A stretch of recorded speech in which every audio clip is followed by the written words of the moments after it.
Well, Michael, this is our fabrication shop. We do project cars over here.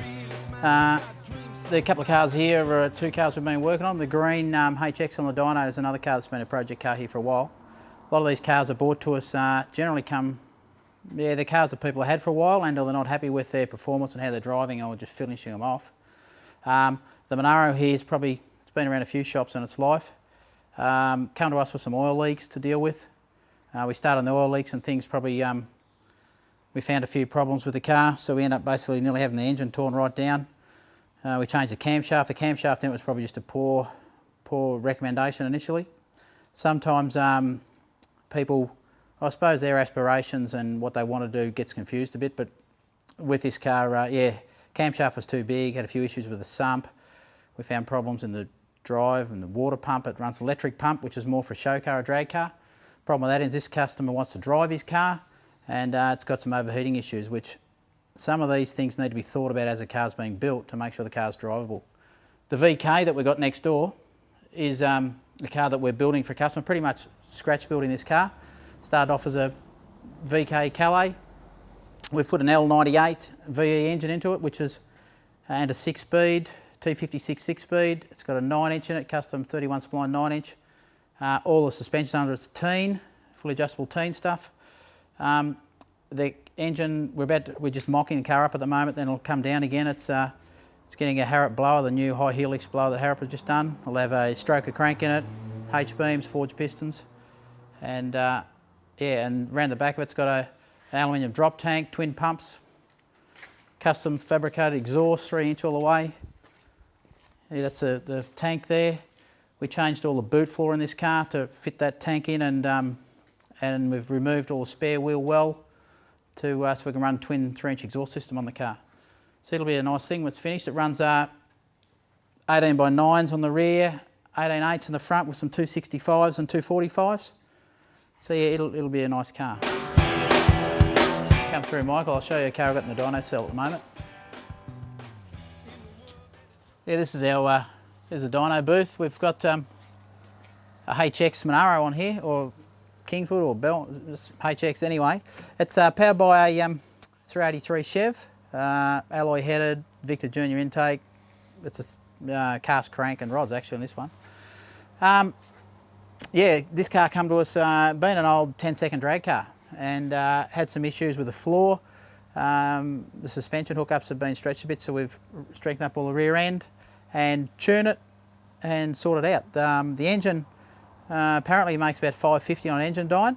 It's been tuned on an engine dyno, and I just ran up on the dyno then, and I'd say what's happened when it's been tuned on the engine dyno, they've run it with open headers, as most do, and it's very rich right across the range. First pull it's made about, I think, just over 270 kilowatts at the wheels.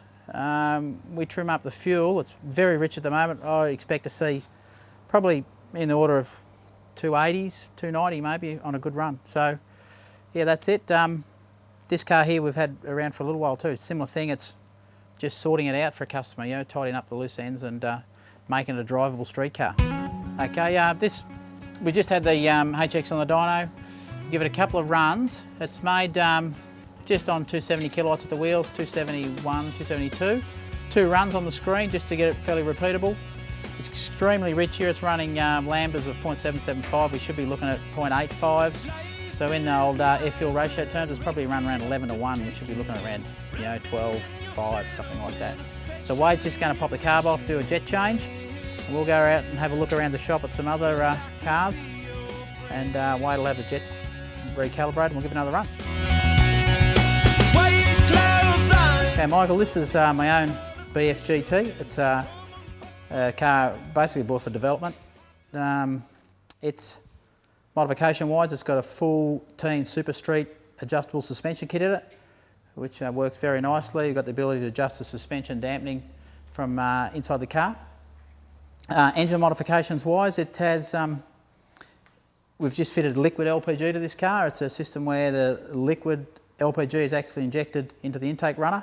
Gives us quite a dramatic intercooling type effect because the LPG changes state in the intake runner, and because of the type of fuel it is, it actually freezes.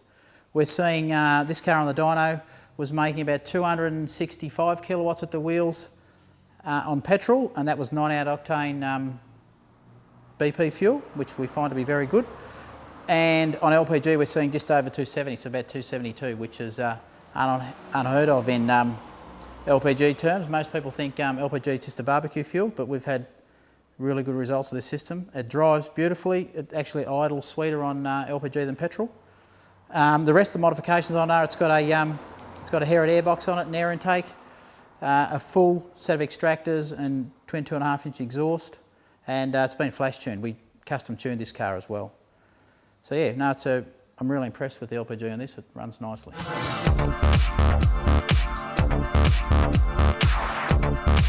Okay, this car's got the Teen EDFC suspension controller on it. This is a unit here we've mounted in the centre console.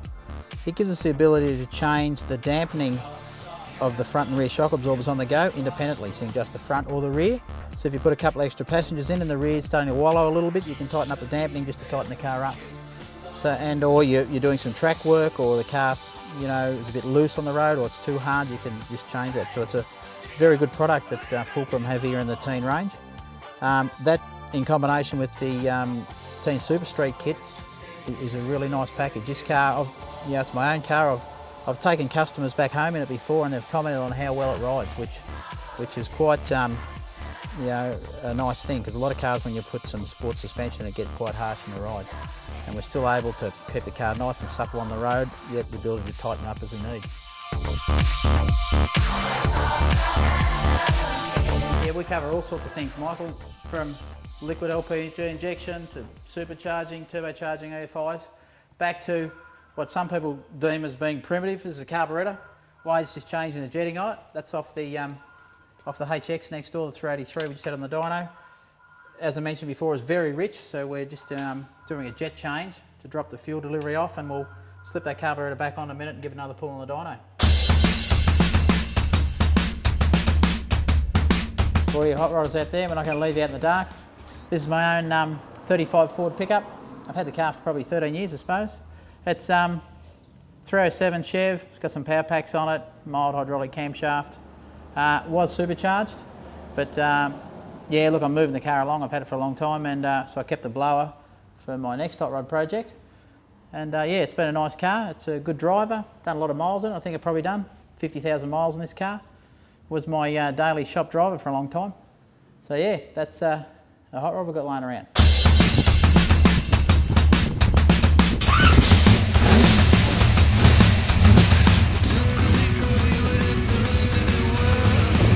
It's warming up a bit.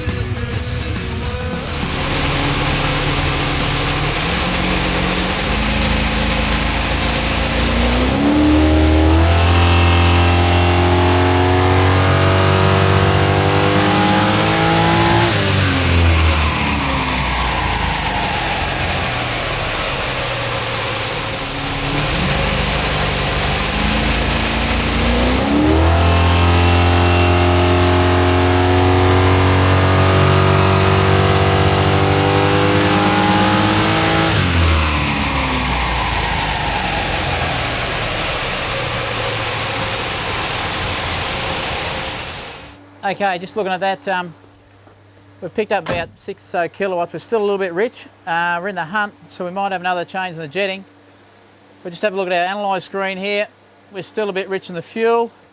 Power-wise, we've picked up quite a lot in the overrun. You know, we've gained about, we're 6 kilowatts up at the wheels. Our overrun up in the top of the graph here is much better. The engine's holding on a lot better. In the upper RPM, after 6 grand, it's holding up better. So if we look at, if we go through to here to at 6,200 RPM, we're actually 30 kilowatts better in the overrun. So what we'll do, we'll drop the jets a little bit more, and we'll probably have a fiddle with a bit of timing, and we should pick up another 5 or so in the peak, but we'll see this overrun even get better. So the car's got a much broader usable power range. We're going to run the hot rod out, and we're going to bring in a GQ Patrol with some Trek 4-wheel drive Fulcrum suspension on it. Back in a moment.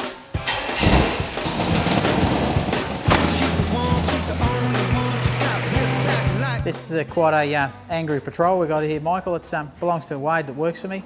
Wade does a lot of serious off-roading. It's got a full raw Nitro Max suspension package in it. They're nitro charged shocks. They do them in monotube and single tube. Nitron seals, all the good gear in them. Yeah, this thing makes some good power. It makes, you know, in the order of 200 kilowatts of the wheels. It's a turbo diesel, and Wade reckons it hooks up really well with this suspension under it. Yeah, it's got a front mount cooler on it. Decent sized turbos, running 27 pounder boost, so it's a fairly angry thing, and it makes those tyres scratch at the ground pretty angrily. So yeah, the suspension, yeah, Wade reckons it hooks up really nicely. So yeah, that's pretty much the suspension package that's under this car.